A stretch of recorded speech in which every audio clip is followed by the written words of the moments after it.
Good morning, everyone, or good evening if you're in California or on the US or Canada East Coast, West Coast. Thank you and welcome to the APRU Esports workshop on how to run engaging events for gaming clubs.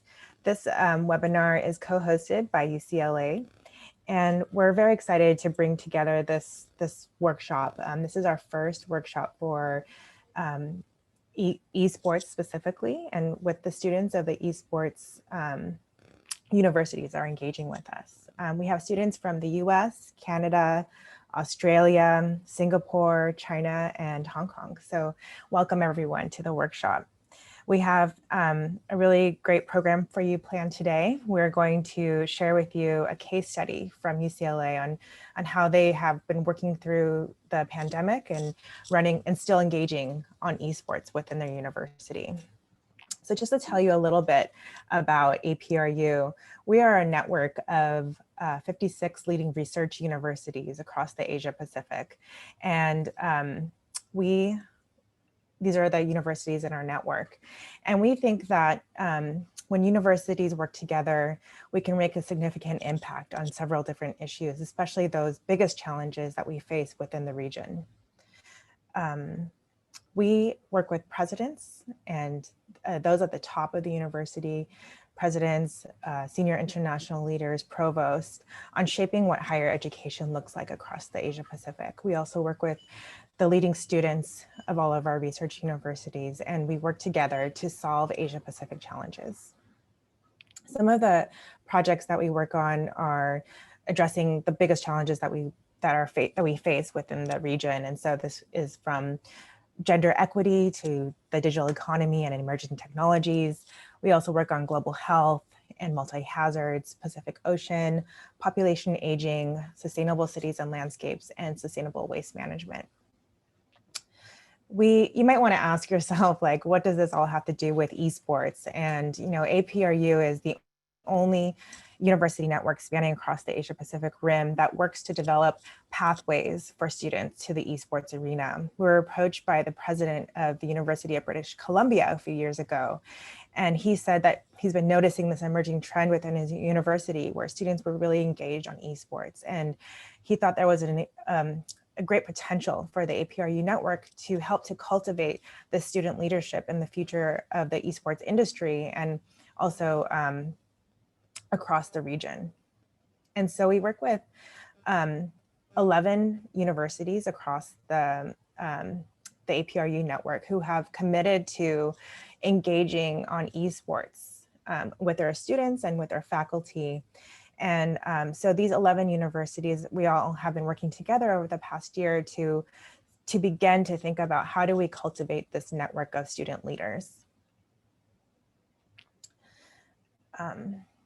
And then so this year we're doing a number of activities. We have coming up the APRU Metagame Conference, and this is a hybrid mode conference where we'll have panelists that will talk about different issues that the industry faces, from diversity and equity to cultivating like an esports ecosystem in the region. We'll also have a tournament that will be part of this conference. And we really want to focus on developing the next generation learning. And so we'll bring together industry partners, both in Hong Kong and across the region to discuss these issues. And we hope that, and we invite all of you to attend. Well, the tournament that we'll be running is Clash Royale. It will be a 3-on-3 tournament. And you can sign up and register on our website if you want more information about that. We also have an esports apprenticeship, which offers a $10,000 scholarship to any student who applies, and the chosen student will be able to have an internship with this company, Esports, but also develop their skills in the esports industry and build their professional network. And so we encourage you to apply also on our website. And then we also have an APR Esports Fellowship, and this, with the 11 founding universities, each university will contribute 3 to 5 students from their university to work together across the entire year, so a 12-month cycle, to develop their skills in the esports industry, but also to cultivate, and think about what their future careers are and their skills. And so we really look forward to starting this very soon. And there'll be a special announcement about this fellowship at the esports conference coming up. So I encourage you to visit our website, apru.org, and to learn more information about what we're doing in esports. And again, my name is Jackie Agnello Wong, and you can always contact me for that information. Thank you. And then I will go ahead and introduce our colleagues at UCLA who will go ahead and moderate the session and get us started on our discussion today that we're here for. So I'm inviting Cole Schwartz. He's the Esports Engagement Coordinator at UCLA. Thank you. Thank you, Jackie. Hi, everybody. My name is Cole. I am, as I was introduced, the Esports Engagement Coordinator at UCLA. Before that, I helped co-found UCLA Esports with my roommate, Sunny, who unfortunately is not here at the moment, but hopefully he'll show up later to learn more about the really cool stuff that our students have put together. But Sunny, yeah, was really the one that kickstarted esports back in 2017 or so when I joined the project, and we helped sanction it as an official sport in summer of 2018. Then I served as the club's first director for about a year and a half. Then I graduated and took a full-time role at UCLA, to which I have served a year and 2 months now. It's been really, really awesome to stay connected and help the program grow, to which since my time as the esports coordinator, we were able to get a esports training center on campus that has 17 PCs in there. So our students are able to practice, scrim, play their official matches, all right next to the buildings that they go to their classes in. So it makes it much more convenient than having to go back to their dorms every single time. And they like being able to play on like the 240 hertz displays and the new graphics cards and whatnot. So that was a big achievement for us, but unfortunately, we're not able to use it these days as we've been primarily operating online, which is where I would love to introduce Kathy, because today's presentation is all about hosting events online and how our program has really, really stood out amongst the rest, in my opinion. But so I've been told from colleagues that we've done a great job of doing online events, whether it be community driven or competitive driven. Our team of students have done an exceptional job, and with support from our 3 program sponsors, Razer, MSI, and DX Racers. So without further ado, let Kathy introduce herself and the team, and enjoy the presentation, guys.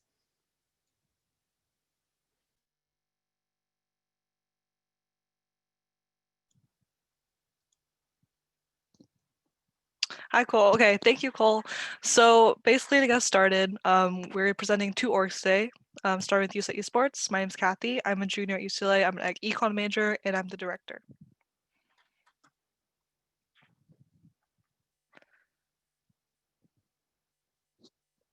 And then Dylan's going to unmute himself and then introduce himself.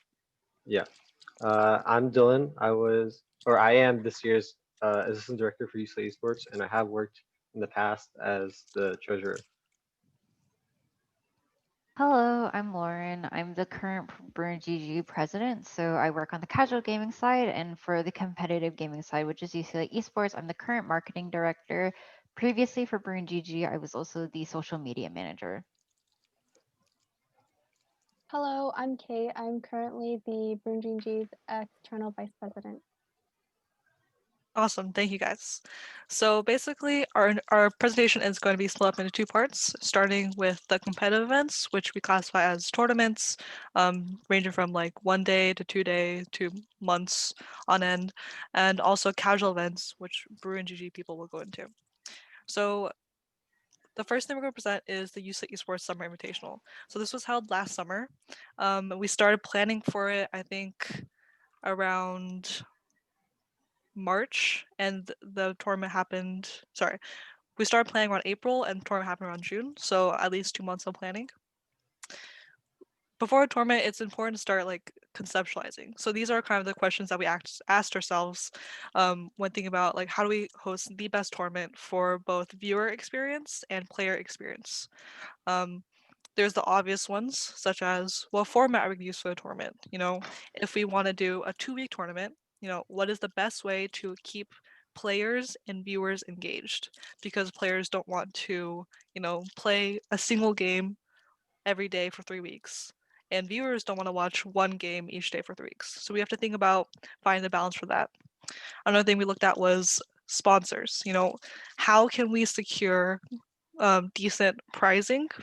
How much pricing do we want to give out? And what sponsors can give us the best return on investment? Some people we worked with for the UCLA Esports Summer Invitational was Evil Geniuses, Razer, and Twitch Student. Evil Geniuses we talked to about being a title sponsor for this event, and they ended up giving us a lot of merchandise as well as cash to give for the prize pool. Besides that, there's just a million questions to ask yourself, and there are always going to be months of planning. Make sure to address everything, such as a theme for the graphics. What is your social media plan leading up? Which website are you going to be using to plan all this? Are we going to be doing it in Discord servers? All that.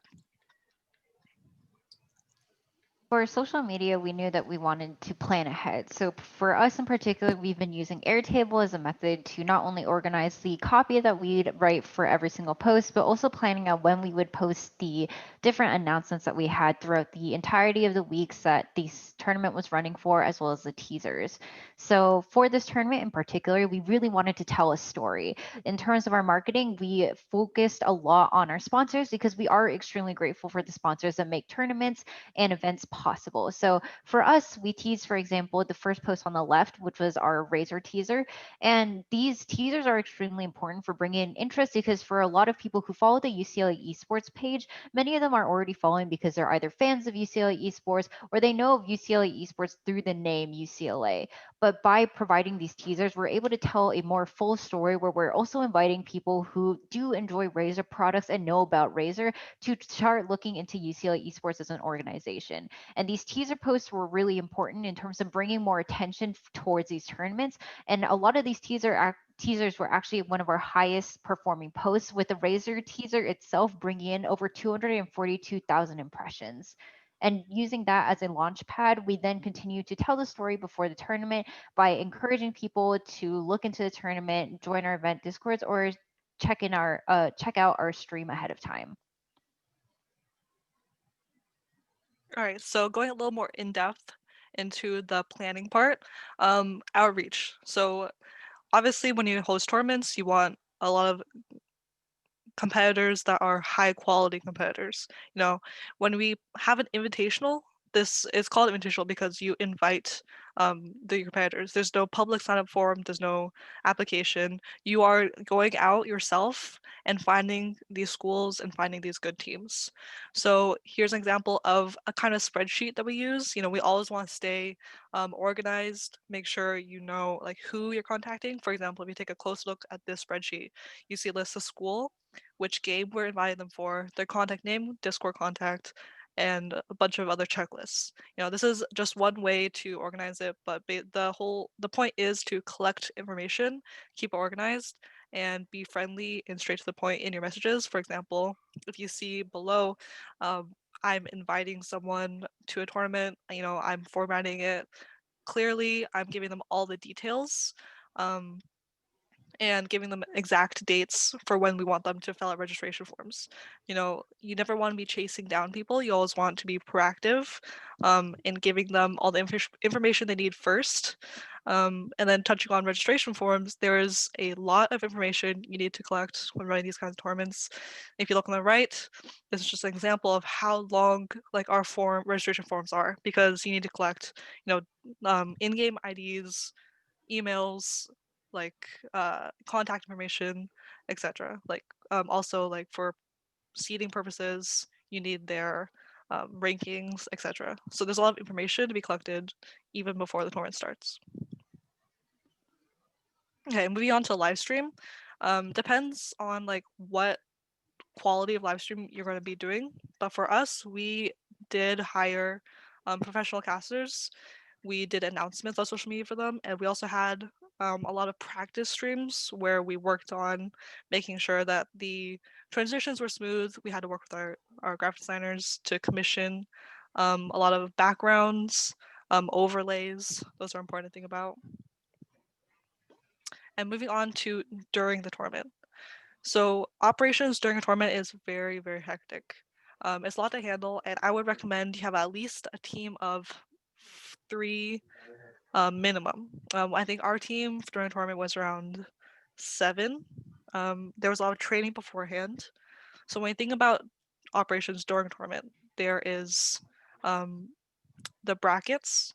You have to make sure that the tournament brackets keep progressing.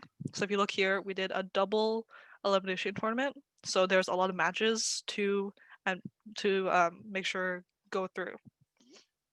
Besides that, we're like resolving disputes. We have make sure to have like a help channel on your Discord where players can at you and get immediate responses so that the tournament moves quickly. And then one important tip that we did was that all the admins sat in one voice call so we could maintain communication throughout. We don't want to be like sifting through a lot of Discord channels, trying to talk to each other and make sure like we're on the same page. The best way is just to be in a voice call, be able to ask questions, communicate directly, so you can use the Discord text channels for communicating with the players.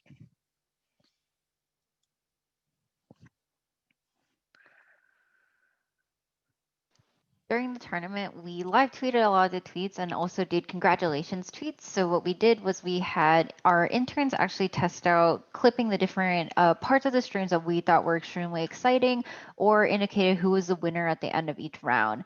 And using that, we were able to also generate a lot of interest because people would be able to see the clips, see that Collegiate does have a lot of really fantastic talent and have a sample of that, and encourage them to join the streams themselves. At the end of every single tournament, we would provide a congratulations graphics for the winning team. And then if there was another tournament the following week, we would encourage them to check that out as well. So for people who didn't make one tournament, they were welcome to meet the other one. So we had an increase over each period of time in terms of the number of people who were joining, as well as the number of impressions, because people were looking at our account and seeing that we were consistently posting about this event. Exactly. And then to add on to that, during the tournament, our socials personally, I read, I think at least 5 to 10 people, other schools like asking, if they could participate in the next tournament. Of course, they're all filled by that time, but it's just an example of like these kind of posts, even though it might not have like huge engagement, such with the compared to the teaser posts with all the sponsors, the other schools they do look at these results and they do like take notice. Okay. During the tournament, you also want to fulfill any sponsorship requests. Um, we already had existing sponsors, so then we wanted to like have clear asks and make sure we know exactly what they want. So you want to maintain clear communication with them throughout, and it's better to be asking questions than not knowing about like what specific asks they want. So these usually consist of like logos on stream or social media posts, but they could be anything specific like products that they want to promote or videos. And this is important because if all goes well, then it will attract other sponsors and also raise the value of any future sponsorship deals.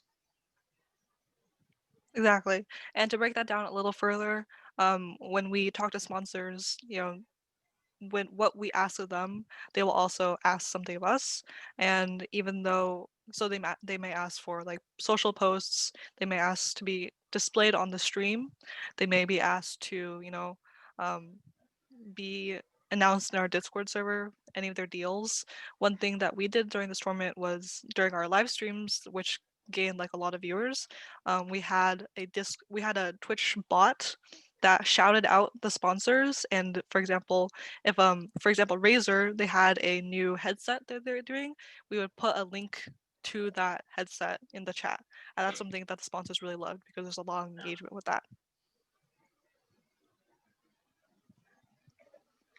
So after the tournament, you also want to keep a record of it so you know like how well it went and also if you want to improve for the next event. So one thing you can do to track your progression is to like record the amount of followers you had before the event and then check them again at the end, and then you can see how well like any like new posts or new streams went. And then on your Twitch page, you can also take a look at your Twitch insights, which are available on your creator dashboard.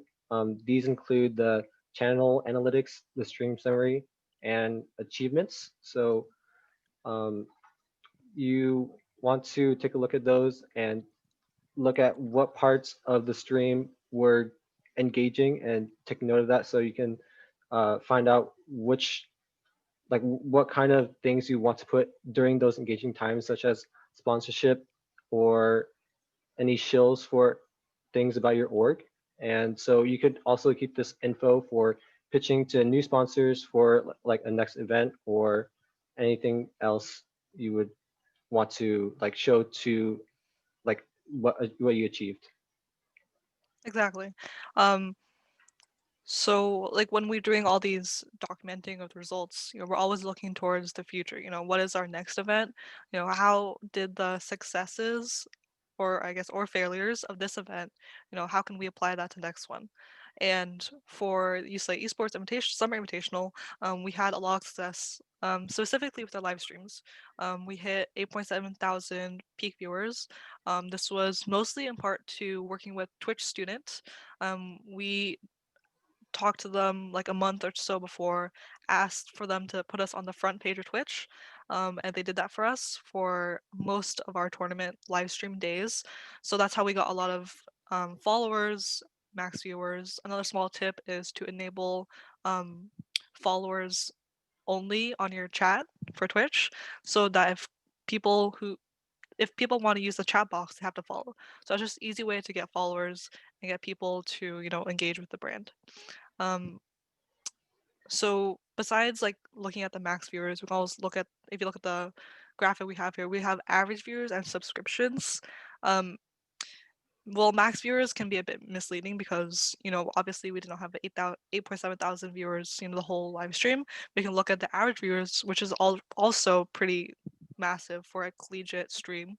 And then we can give that to the next sponsors and say, we can almost guarantee like this amount of viewers. Like this is our engagement for this stream, and we're going to make it even better. And that's why you should work with us. So after the tournament, there's still a lot of things to do. Typically, we usually have prizes for like the top end of the placements of teams in our tournament. So you want to make sure to email the winners as soon as possible and make any payments to anybody else that required payments. Like for us, we paid our casters. So we found that if we didn't reach out to them as soon as possible, then it has a lower chance of them responding back. So we want to make sure that we are still like communicating with them and making sure that they get their pricing as soon as possible, because it is a two-way communication process to ensure that pricing is being made out. And another thing that we did is we sent out feedback forms, and with those we wanted to see like how well we were doing and what needs to improve. And it's good to know like what things you need to fix for next time, and so you can essentially just make it better for the next event. Yeah, and um, especially with all the pricing things to do, it's important to really work with your school administration on this part, because you're going to need to clarify with your school, what are the guidelines on money, on students handling money, especially. What are the guidelines and the legal rules, on like what you can give or cannot give, because especially with, for example, like the Asia Pacific schools, they may not allow you like students to give cash to other schools. They may need to do it through the school or etc. There's just a lot of factors that are basically out of your hands as students, so you need to be proactive in communicating with your school administration and making sure that you have all those details ironed out. So takeaways for the UCLA Sports Invitational was that even though we did start planning around 1-2 months before, um, even then, like we need to start planning earlier. Next time we would probably start at least 3 months earlier.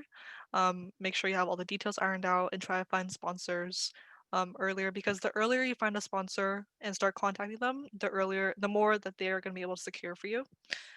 Finding the right amount of social media promotion, making sure that you find that balance between spam versus marketing.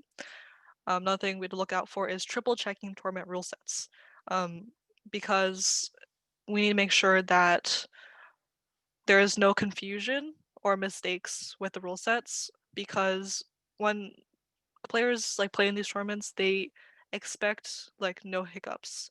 All they want to do is like play the game, and that's completely fine, and that's what you should provide them. You should make sure that all the rule sets are easy to understand and clearly communicated.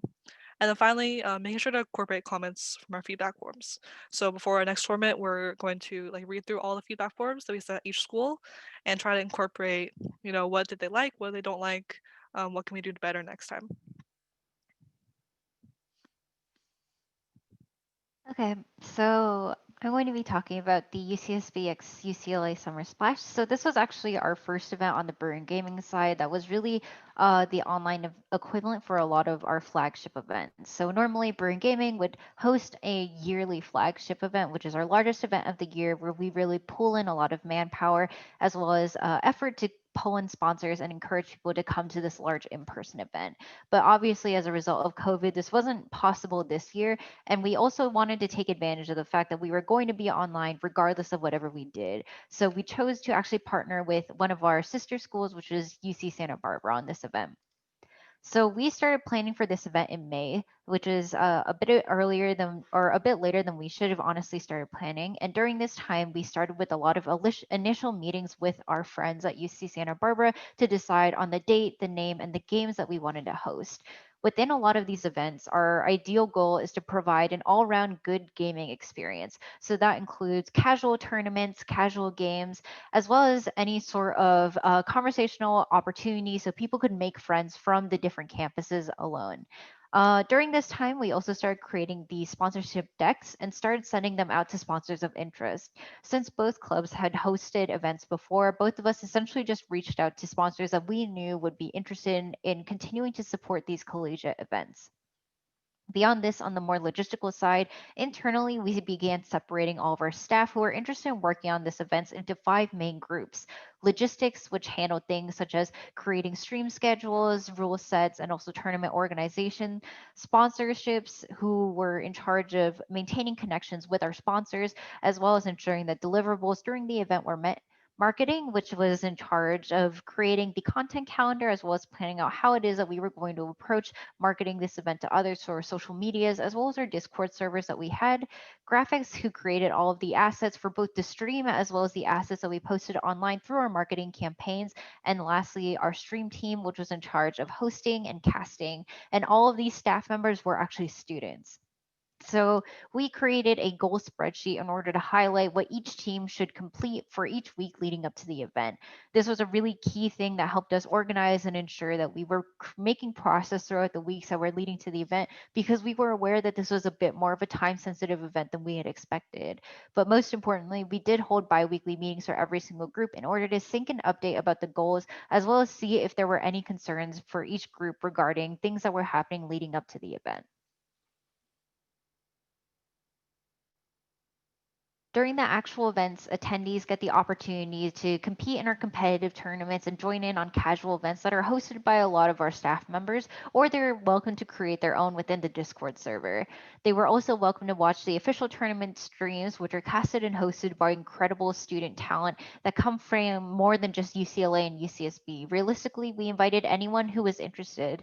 And we also checked out, or we also encouraged people to check out the Artist Alley, where we invited industry professionals and student artists. We actually partnered up with Team Liquid to create a specific graphic design panel.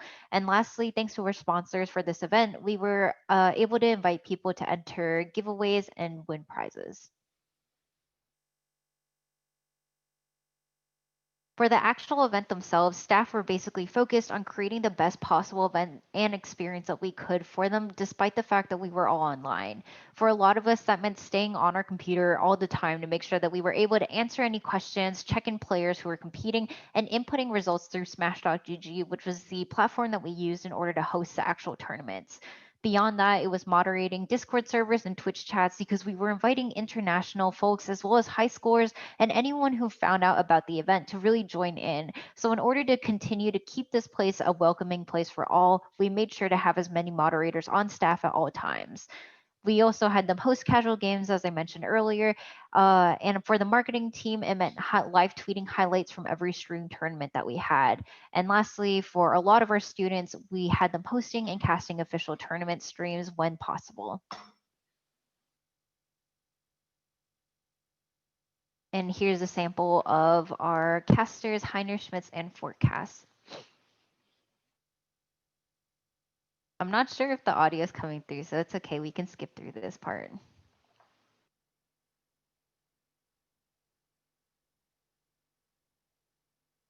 By the end of the event, we had peaked at 1,054 attendees, which is actually the highest number of attendees that Brewer and GG had ever achieved at this point. This was a 581 person difference from our first online event called Corlantine, which was only run by UCLA alone. Beyond that, we also had 680 competitors in our tournaments, which was also a huge number because this meant over half of the people who joined in on our event actually went to compete. And most importantly, using all three of the Twitch accounts that we had, we actually received over 3,000 unique viewers throughout all 3 days that the events were going, which is a lot higher than any previous Bruin GG stream as well. And it was also a really big thing in terms of jumpstarting a lot of the Bruin GG streams as well as the UCSB streams. So overall, the big takeaway for us from this first event was the fact that we were able to collaborate with other schools on events and also pull in many more people and attendees as well as sponsors as a result. Using this information, we then created the next event that we actually hosted the most recently in November called the SoCal Fall Festival.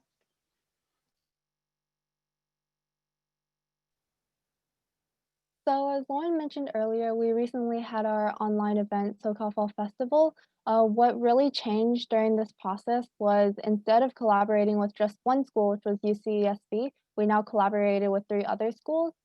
Due to that, we had a very early planning process because we didn't want to wait, unlike how we did it during Summer Splash. We wanted everything to run really smoothly, so we started planning actually 5 months earlier, which is just 1 week after Summer Splash.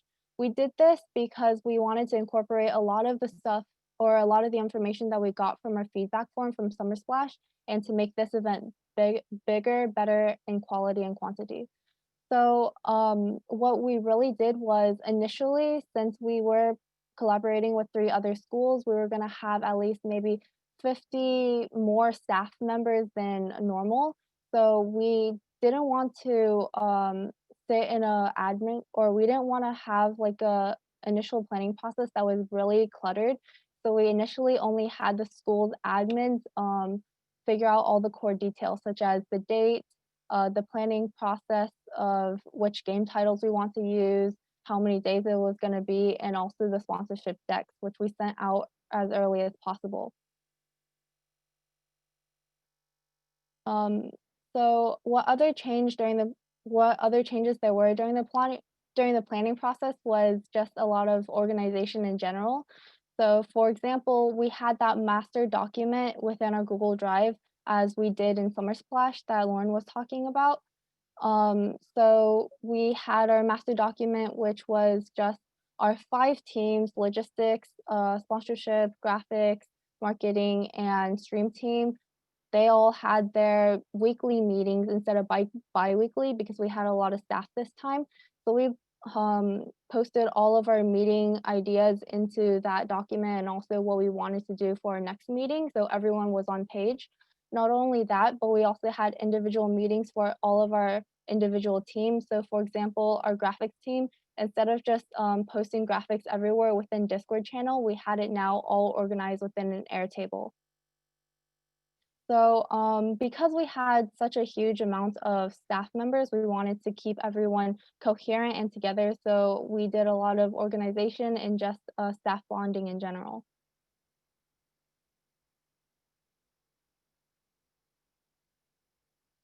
For the key differences during the actual event, for attendees, it was that we hosted 3 panels instead of 1, and we also decreased the number of hosted tournaments.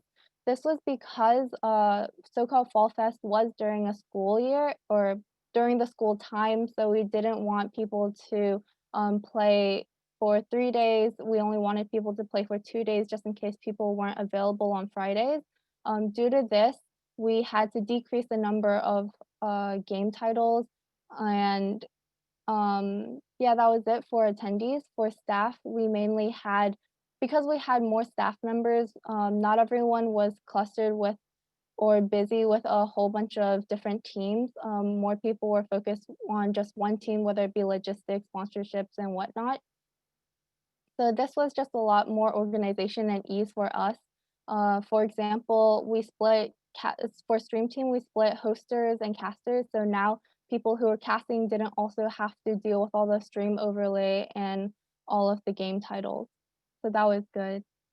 Um, Another thing that we changed was instead of having one head TO, we now had individual game title TOs. So not one person wasn't being pinged for a whole bunch of different events and everyone was getting more information regulated as fast as possible. If we go next, we can check out all of the results. So from what we changed from the feedback forums and also just more organization than usual,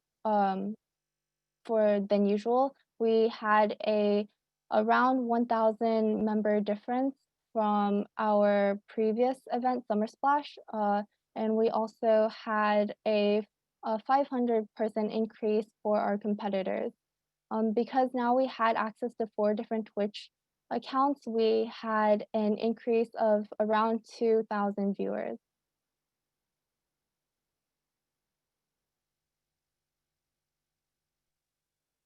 Overall, what we learned in terms of the difference from Summer Splash to Fall Festival was that planning earlier really makes a big difference. The 2-month difference gave us a lot of time to make sure that with an increased amount of staff, we were able to put everyone into a place where they were comfortable and had an opportunity to put their talents to the best use. For our sponsors, this meant getting more time back, and we saw that sponsors were actually more responsive as a result of how much earlier we were actually reaching out to them and trying to gain their support. Beyond being earlier, they were also much happier because we were able to spend that time negotiating with them rather than rushing them through the process as a result of the time constraint that we had during Summer Splash.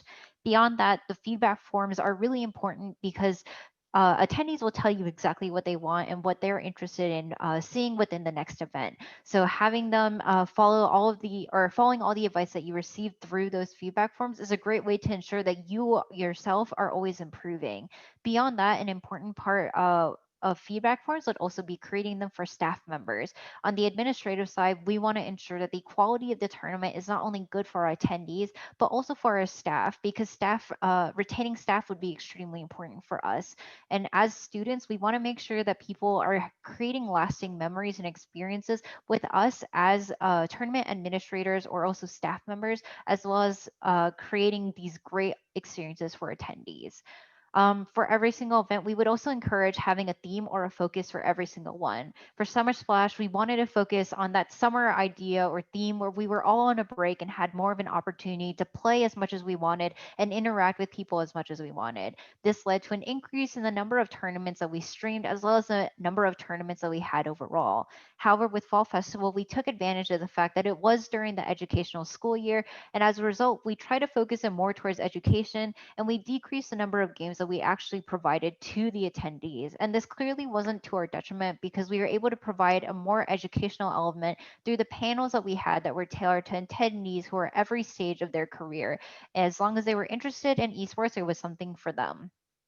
And lastly, we made sure to set goals for every single event that we had. By looking at the results of Summer Splash, we were able to try and ballpark an estimate internally about how many attendees that we were interested in achieving, as well as the number of games and staff members we were hoping to get in the future.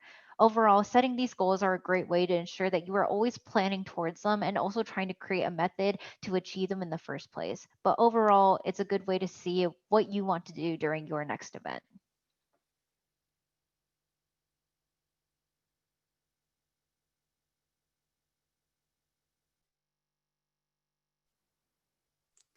Thank you, guys. That is the presentation. Thank you to Kathy, Lauren, Dylan, Kate. That was really, really fantastic. And even though I had a role in some of those events, it's always good to hear it from their their perspective because they're the ones that are doing most of the work, and things turned out great. So we're gonna hop into some Q&A right now.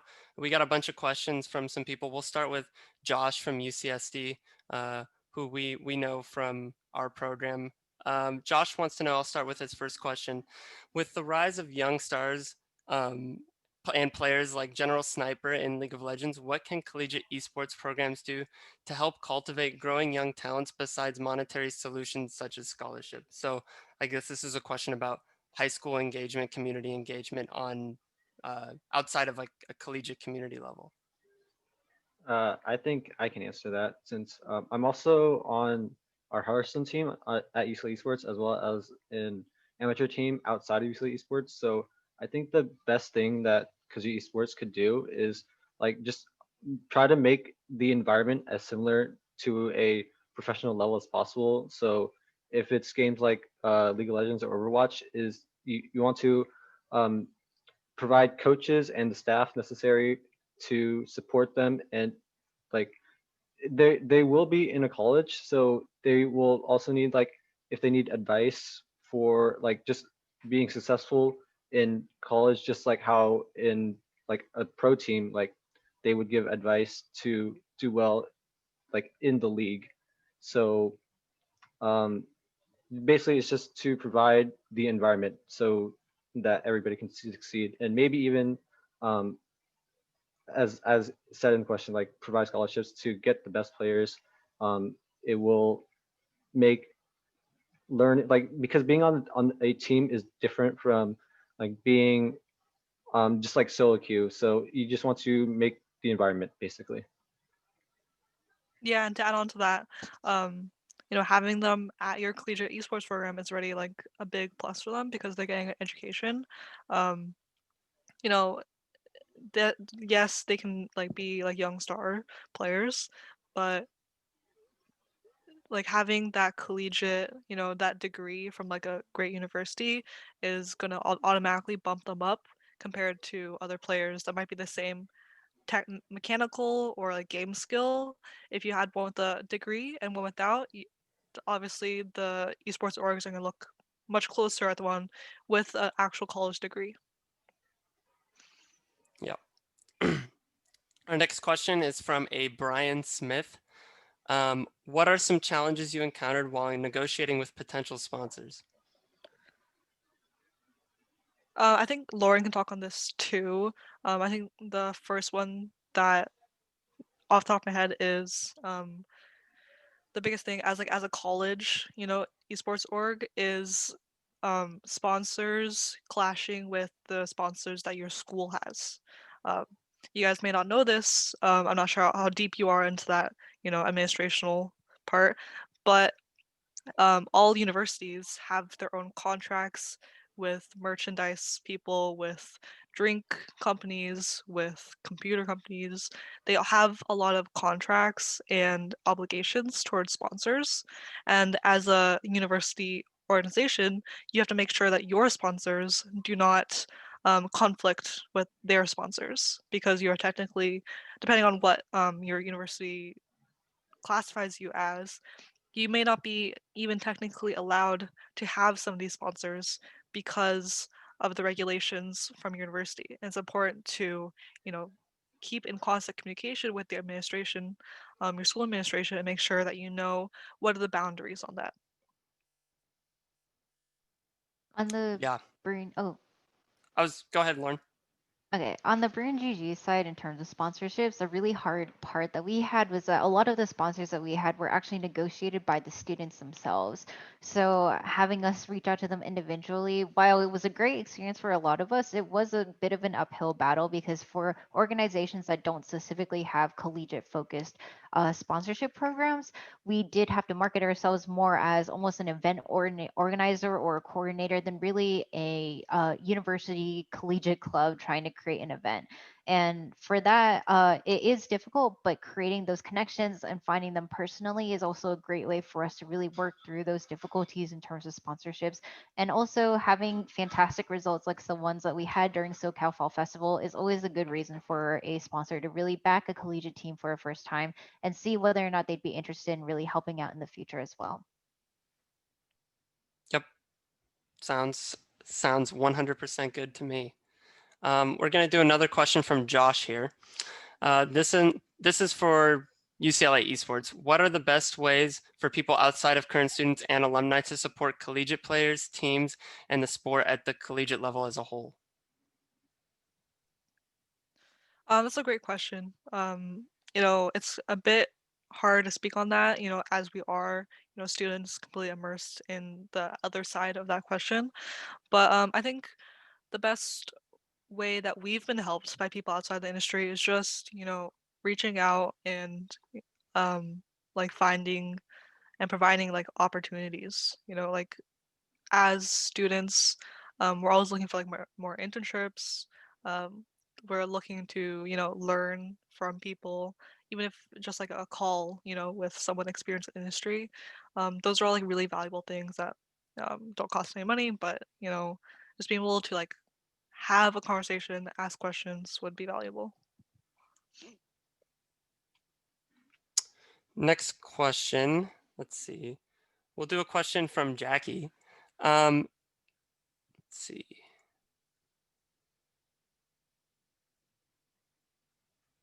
What are the biggest challenges in hosting an international tournament? And this is an interesting one because I don't think that we've ever really done like a full-scale international tournament. But let's say, for example, we were going to host one. What are some things you guys think we'd have to consider? Let's say we're about to plan one right now.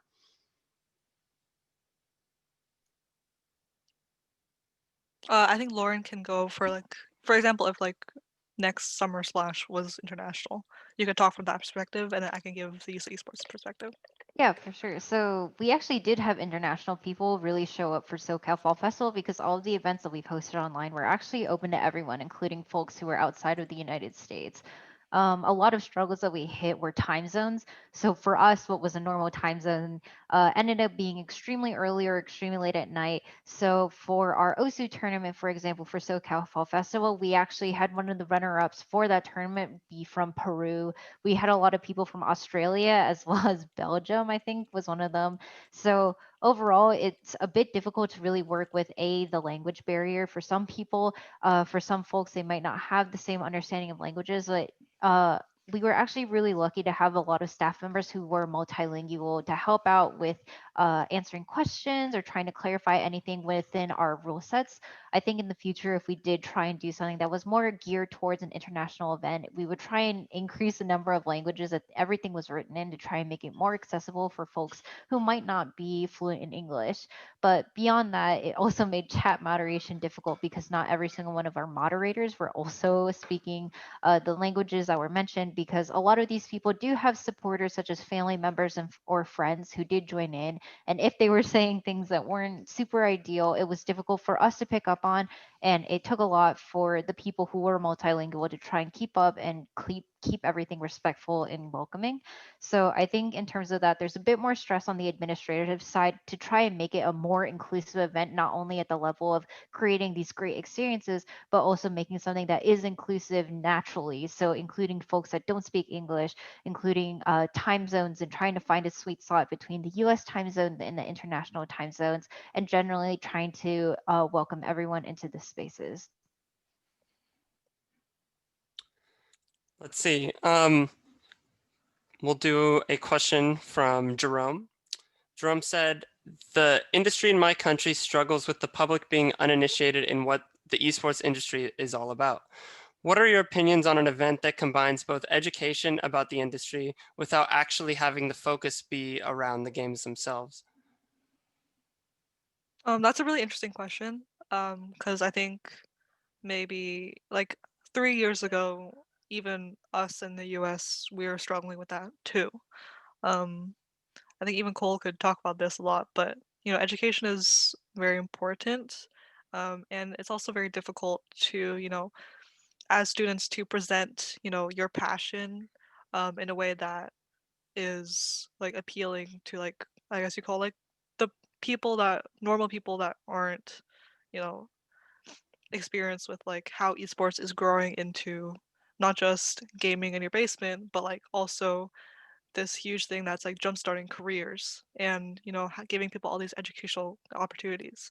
um I think just from like a personal standpoint, like uh I just try to talk to people with the understanding that they may not understand like what you do. When I say like I work in games, it may be answered with like a laugh, but that I tell them like what I actually do, like how many people I work with, this huge community that's behind it, and like my future career, like how that's going to go, that changes people's opinions.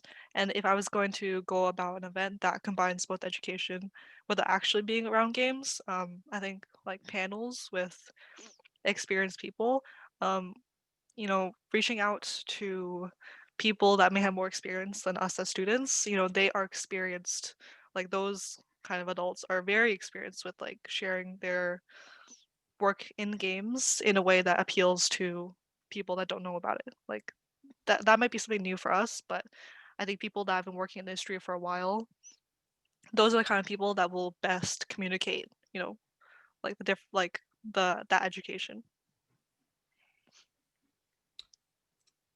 Let's see. Next question is from Peter. Do you exclusively advertise your events on your own platforms, like your Discord, Twitter, etc.? Are there any servers or platforms that you advertise on that don't belong to UCLA Esports? That's a good question for Lauren.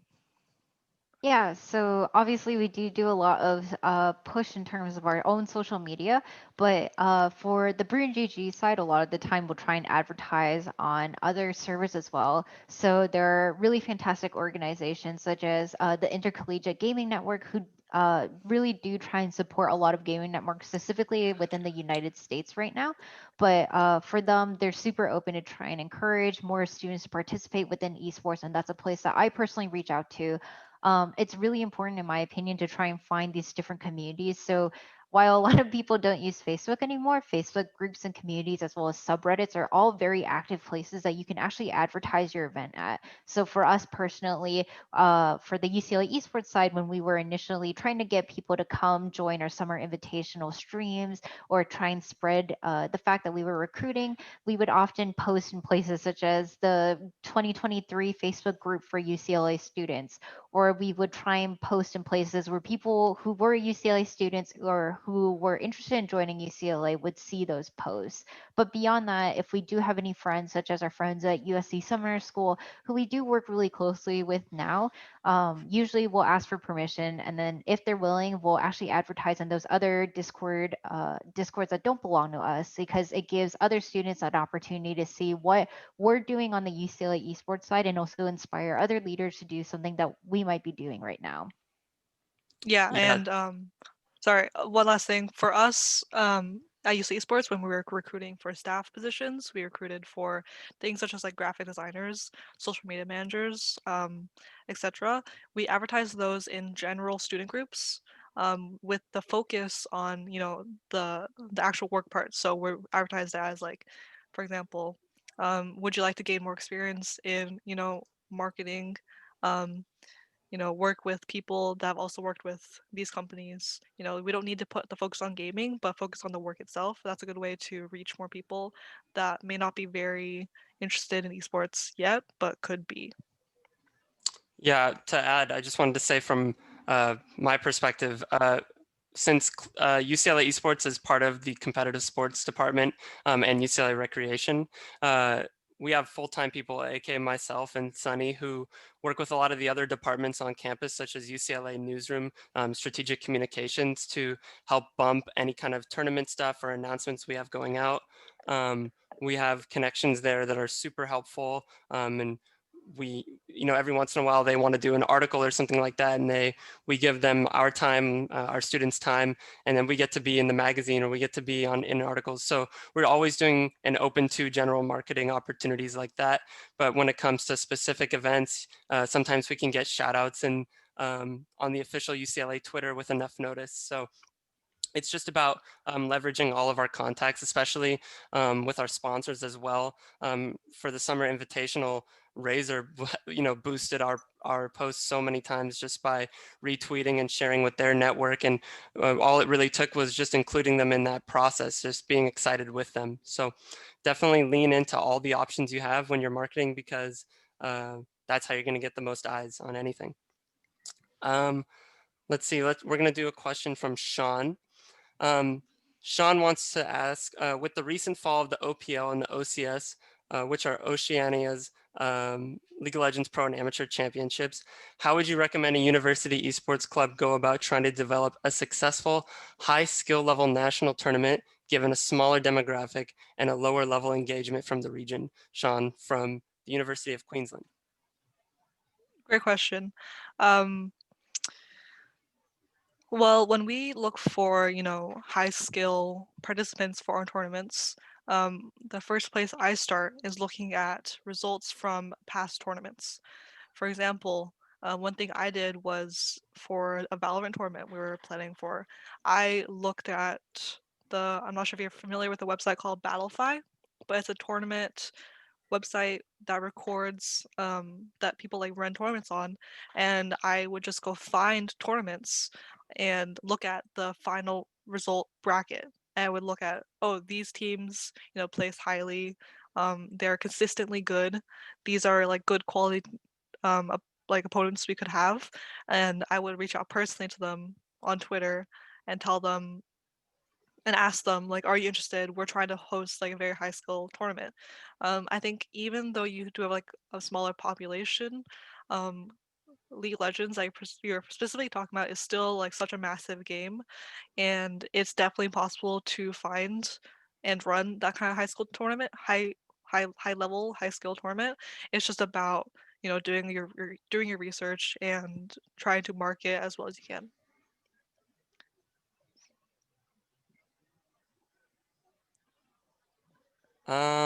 Let's do another question from Josh. We have time for about 2 more questions. Josh has a question for Brune GG, so Lauren and Kate. What is your most memorable moment from an event that your org has hosted? This is a fun one, I bet.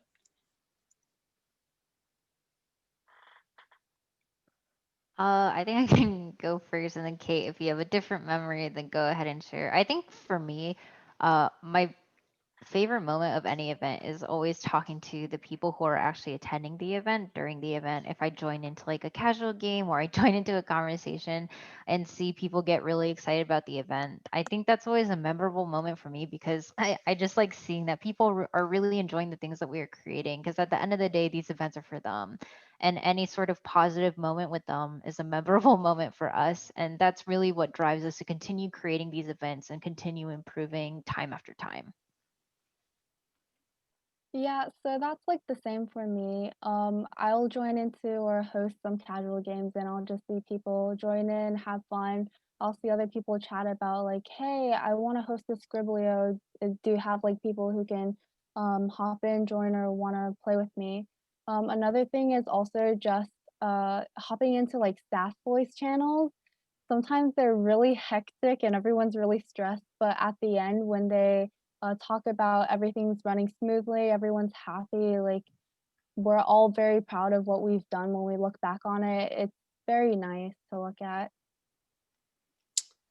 We have time for one last question. This one's from Lionel. In your events, how do you appeal to or engage non-competitive players who may not be interested in playing in a tournament? This is a good question, I bet, for Lauren with Fall Festival. Yeah, so we focus on casual gamers because Burn GG itself at its core is a casual gaming club. So what we focus on is a lot of opportunities to try and encourage people to join in on casual games. So then you don't necessarily have to be, the best player in the world to join on a casual game of Scriblio or even Among Us. And we really try and apply ourselves to what is popular at the time. So for us, we knew during Fall Festival that games like Among Us were going to be popular. We knew based on a previous event that anime music quiz was also surprisingly popular among a lot of the college students. And taking advantage of this information, we tried to apply ourselves and encourage people to actually join these different things.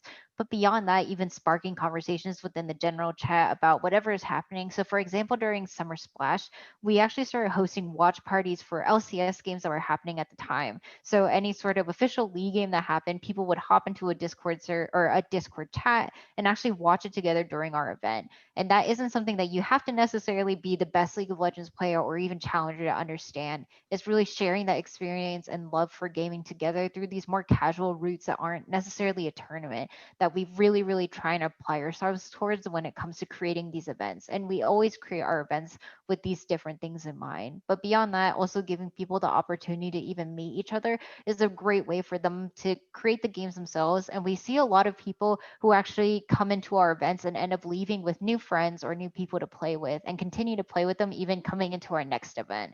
So for us, I think it's really creating that connection or providing the opportunity to create connection between people that helps with the casual side of gaming. Well, thank you for that, Lauren. That was a great, fantastic answer. And thank you to everybody for tuning in. This concludes the end of our presentation and Q&A session. On behalf of all of us at UCLA, thank you very much. And thank you to Jackie for helping us and hosting this with us. It's been a pleasure to be connected with everyone. If you have any questions, obviously the students posted the email for the Esports Club. You can send any answers there, or you can reach out to myself. It's cschwartz@recreation.ucla.edu. If you have any questions about what we're going to be doing on the administration side. So other than that, we have a cool tournament coming up in December that more information will be coming soon. But I hope everybody have a wonderful night. For the panelists, if you want to post your Twitter or anything down there for everyone to see, go for it.